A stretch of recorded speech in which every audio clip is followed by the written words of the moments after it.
চাপে এই ধানমন্ডি 32 নম্বরের পিছনে তারা নতুন করে আয়নাঘর তৈরি করছে। আমরা দেখতে পেলাম কি আয়নাঘর, দ্বিতীয় আয়নাঘর এই ধানমন্ডিতে পাওয়া গেল। জাতি জানতে চায়, জনগণ জানতে চায়, পাবলিক জানতে চায় আয়নাঘর না এটা অন্য কিছু। আবার জীবন দেব, কিন্তু এই এখানকার এই বিল্ডিং এর আমরা সত্যটা আমরা জেনে এখান থেকে তারপর আমরা বাড়িতে ফিরবো ইনশাল্লাহ। 1 ঘন্টার মধ্যে 32 নম্বর আয়নাঘর থেকে জানতে চাই এখানে কি আছে, পানি শেষ করা হোক। শেখ মুজিবুর রহমান শুধু একজনই থাকতেন, এখানে 8টা বিল্ডিং পাওয়া গেছে। কেন 8টা বিল্ডিং কেন থাকবে এখানে? এরা চুপে চাপে এবং সাংবাদিককে আড়াল করে তাদের প্রেতাত্মতা দিয়ে ছাত্রলীগ এবং স্বৈরাচারকে দিয়ে চুপে চাপে এই ধানমন্ডি 32 নম্বরের পিছনে তারা নতুন করে আয়নাঘর তৈরি করছে। বিগত আপনারা দেখছেন 5 আগস্টের পরে যেখানে ডিবি অফিসের পিছনে আয়নাঘর পাওয়া গেছে এবং যখন 5 আগস্টের পরে ধানমন্ডি 32 নম্বরে যখন সংস্কারের কাজ চলছে তখন কিন্তু আমরা এই ধানমন্ডি 32 নম্বরে আসি নাই।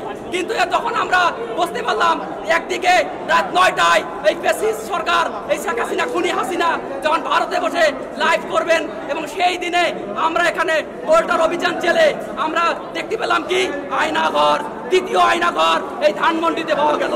এবং এখানে আমরা যেখানে আসছি আমরা ভালো করে দেখব, রক্ষণাবেক্ষণ করব, কিন্তু তারা 5 আগস্টের পর পানি দিয়ে ডুবি দিয়ে দিয়েছে।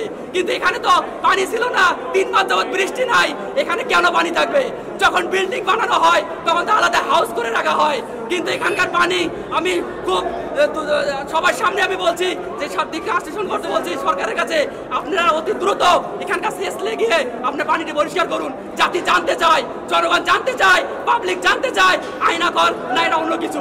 এখানে আমরা অবশ্যই আমরা যতক্ষণ পর্যন্ত সরকারের এখানে শেষ না লাগাবে এবং আয়নাঘরের আমরা যেটা ধারণা করছি আমাদের ক্লিয়ার হবে না, ততক্ষণ পর্যন্ত আমরা 32 নম্বর ছেড়ে যাব না। আমরা আবার শহীদ হব, আবার জীবন দেব, কিন্তু এই এখানকার এই বিল্ডিং এর আমরা সত্যটা আমরা জেনে এখান থেকে তারপর আমরা বাড়িতে ফিরবো ইনশাল্লাহ।